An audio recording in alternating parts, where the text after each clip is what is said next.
తెలంగాణ రాష్ట్ర రోడ్డు రవాణా సంస్థ ఐక్య కార్యాచరణ సమితి 1 ఆధ్వర్యంలో టీఎస్ఆర్టీసీని ప్రభుత్వంలో విలీనం చేయాలని రంగారెడ్డి కలెక్టర్ కార్యాలయం వద్ద ధర్నా చేపట్టి కలెక్టర్కి తమ వినతి పత్రాన్ని సమర్పించి త్వరలో ఆర్టీసీ ఉద్యోగులకు కేసీఆర్ ఇచ్చిన మాట ప్రకారం విలీనం చేయకపోతే సమ్మెకు దిగుతామని జేఏసీ-1 ప్రకటించింది.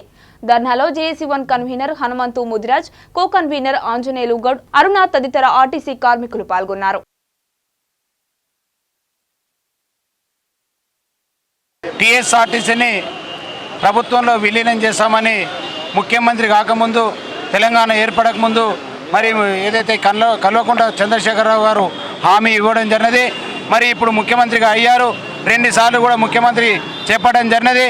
మరి టీఎస్ఆర్టీసీని ప్రభుత్వంలో విలీనం చేస్తామని చెప్పి ఈ రోజు వరకు కూడా చేయకుండా ఆర్టీసీ కార్మికులను ఇబ్బందులకు గురిచేస్తూ ఉన్నారు. మరి ఏదైతే ఎన్నికలకు ముందు ఇచ్చినటువంటి హామీని నిలబెట్టుకుంటే తప్పకుండా రాష్ట్ర వ్యాప్తంగా ఉన్నటువంటి ఆర్టీసీ కార్మికులు సుమారు 50,000 మంది ఉన్నారు. వీరందరూ కూడా మరి మిమ్మల్ని భగవంతునిగా పూజిస్తారు. మరి ముఖ్యమంత్రిగా మీరు మాట ఇచ్చారు కాబట్టి ప్రభుత్వంలో విలీనం చేయాల్సిందిగా విజ్ఞప్తి చేస్తూ ఉన్నాం. ఆర్టీసీలో ఉన్నటువంటి అన్ని యూనియన్లు కూడా సమ్మె నోటీసు ఇవ్వడం జరిగినది. మరి మీరు బెదిరిస్తే మరి భయపడే పరిస్థితుల్లో ఆర్టీసీ కార్మికులు లేరు. ఇన్ని రోజులు సహనంతో మరి ఈ రోజు వరకు ఓపికతోటి ఉన్నారు.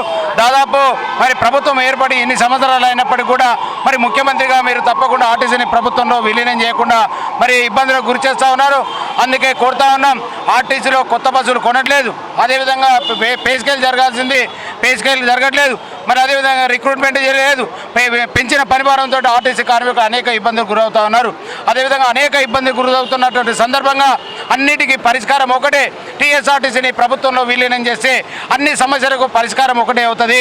అక్కడ పక్కలో ఉన్నటువంటి ఆంధ్రప్రదేశ్ ముఖ్యమంత్రి గారు ఏపీఎస్ఆర్టీసీని ప్రభుత్వంలో విలీనం చేశారు. కొత్తగా వచ్చినటువంటి ముఖ్యమంత్రి అయినప్పుడు కూడా అక్కడ ఆర్టీసీని ప్రభుత్వంలో విలీనం చేశారు. మరి అక్కడ వాళ్ళు కార్మికులు కూడా భగవంతుని లెక్క అక్కడ ముఖ్యమంత్రి గారిని పూజిస్తూ ఉన్నారు. మీరు కూడా ఇచ్చిన మాట ప్రకారము ప్రభుత్వంలో విలీనం చేయాల్సిందిగా విజ్ఞప్తి చేస్తూ ఉన్నాం. మీరు బెదిరించకుండా, మీరు ఈరోజు ముఖ్యమంత్రి కావడానికి కారణము ఆర్టీసీ కార్మికులే, తెలంగాణ సిద్ధించడానికి కారణము ఆర్టీసీ కార్మికులే. మరి ముందు పోరాడినటువంటి ఆర్టీసీ కార్మికులను మర్చిపోవడం భావ్యం కాదు.